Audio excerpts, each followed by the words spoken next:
Samantala, dumating na sa Albay ang iba't ibang tulong ng probinsya ng Sorsogon. Kabilang narito ang water and sanitation machine para sa malinis na inuming tubig ng mga residente. Si Paul Hapin ng Radyo Pilipinas Albay sa sentro ng balita.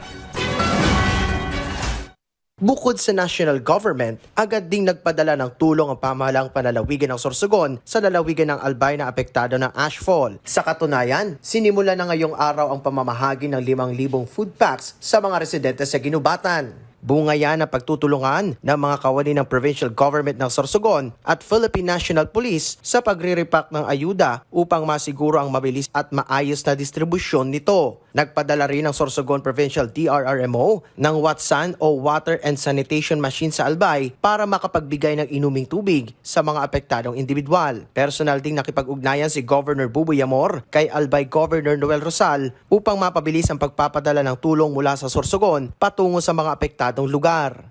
Sana po makatulong itong kaunting tulong na ipinadala po ng pamahalaang panlalawigan para po sa mga taga-Ginubatan. Hindi man natin mabigyan ng lahat, but at least sa sama-samang pagtutulungan ng iba't ibang ahensya ng pamahalaan kahit paano ay makakabuo po tayo ng mga resources para ibigay ng tulong sa ating pong mga kababayan.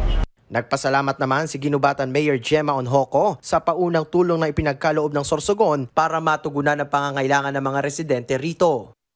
Thankful po ako on behalf po ng LGU. Pasalamat po kay Governor Buboy Amor sa ayudang pinadala niya. Malaking bagay po yun sa bayan namin and yung ganyan pong bayanihan spirit talagang napaka-importante po, lalong-lalo po sa ganitong kalamidad.